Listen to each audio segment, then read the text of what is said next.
আল্লাহ হচ্ছে সবচেয়ে বড় পরিকল্পনাকারী। আমরা অনেক সময় অনেক কিছু চিন্তা করি, ভাবনা করি, প্ল্যান করি যে এইভাবে করব, ওইভাবে করব, কিন্তু আসলে আমরা এটা বুঝি না যে আল্লাহ আমাদের জন্য অনেক কিছুই যেভাবে ঠিক করে রেখেছে সেভাবেই হ্যাঁ, কিন্তু এটা ঠিক যে আমরা কিছু কাজ করতে পারি প্ল্যান করে, কিন্তু সব না। তো এই কথাটা আমি এখন কেন বললাম সেটা আবার কিছুক্ষণ পর আমি বলে দিব। তো আসসালামু আলাইকুম, আমি কলি লাইফস্টাইল ব্লগে আপনাদের স্বাগতম। আশা করি যে যেখান থেকে আমার ভিডিওটা দেখছেন সবাই অনেক ভালো আছেন, সুস্থ আছেন। আলহামদুলিল্লাহ, আমরাও পরিবার পরিজন নিয়ে ভালোই আছি। তো ভিডিওটা আমি আজকে দুপুর থেকেই শুরু করছি। এখানে বিছানা টিছানা গুছিয়ে নিচ্ছি। তো আমি আসলে আমার কাজগুলো এখন আপাতত দুপুরবেলা থেকেই আমাকে করতে হয়। সকালে আমি কাজ করি, কিন্তু ভিডিও করার মতন থাকে না, আমার সময় হাতে থাকে না। কারণ আমার নিজের জন্য নিজের রেডি হতেই মনে হয় 15 মিনিট বা 20 মিনিট আমি সময় পাই। আমার মেয়ে আমাকে 15-20 মিনিট সময় দেয় ঘুম থেকে ওঠার পরে। ওরা তো শুয়ে থাকে, আমি রান্না বান্না করি।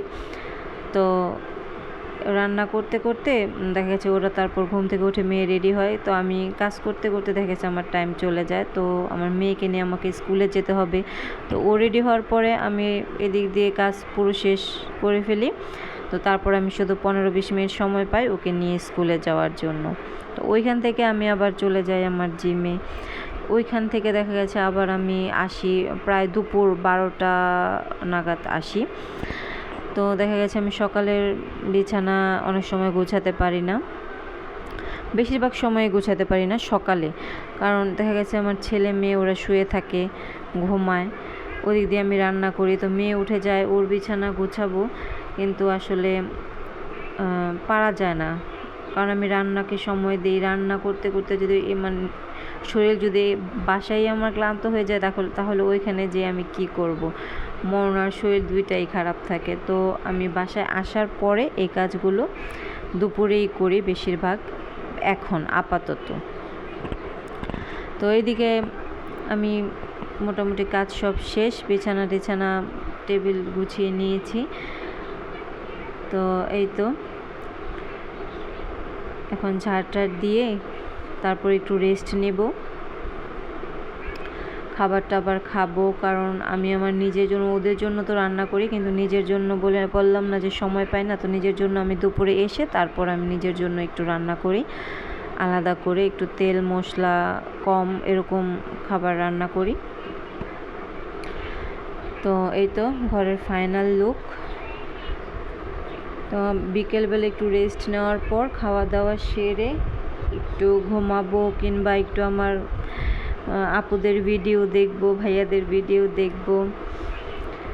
তারপর দেখা গেছে ঘুম থেকে উঠে মেয়েকে নিয়ে আবার কোচিংয়ে যাব। তো কাপড় চোপড় আমি দুপুরবেলায় ধুয়ে দিয়েছি, নেড়ে দিয়েছি সব কিছু করার পর।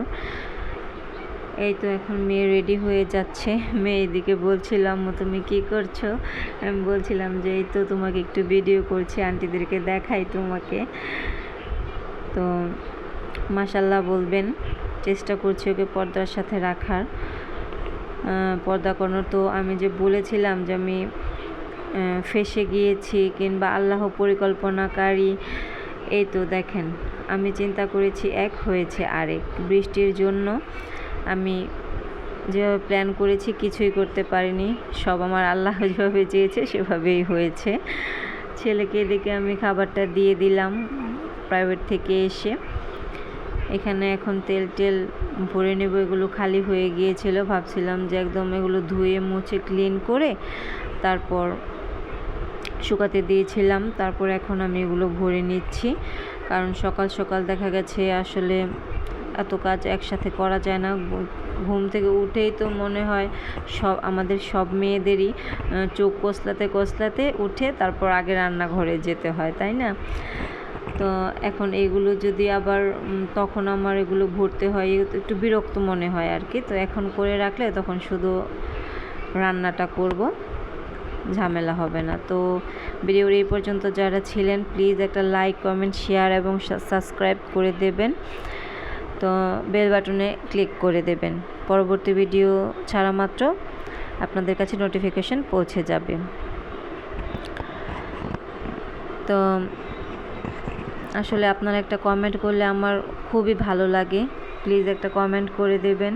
যেহেতু আমি নতুন, আমার খুবই আনন্দ হয় আপনারা কমেন্ট করলে, লাইক দিলে। তো এই তো আমি যেহেতু এখানে নতুন, আমার কথায় ভুল ত্রুটি থাকতে পারে, প্লিজ ক্ষমা সুন্দর দৃষ্টিতে দেখবেন, ভুল ত্রুটি মাফ করে দিবেন।